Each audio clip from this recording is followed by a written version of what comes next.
Let's talk about how you would measure an angle. To measure an angle, it's determined by the amount of rotation. Something that you've talked about before is measuring an angle in terms of degrees.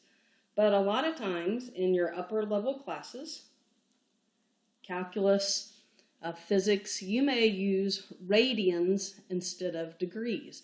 So we need to talk about, we all can kind of imagine about how much a measure or an angle measures in degrees. So for instance, if I go back up in the notes, I could kind of guesstimate this might be around maybe 50 degrees.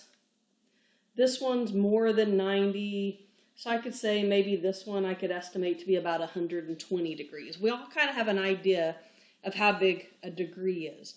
But what we don't know is how big a radian is. So to measure a radian, 1 radian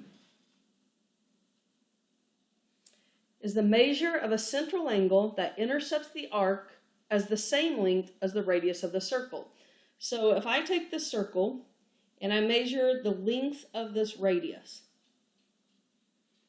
and then I take that actual measurement and wrap that around the circle, that same length around the edge of the circle, and connect, if this length and this length are the same, then what I have inside here is 1 radian. So you can see there aren't going to be very many radians in a full circle, regardless of how big the circle is. In fact, you're going to do an activity next where you try to determine how many radians are in a circle.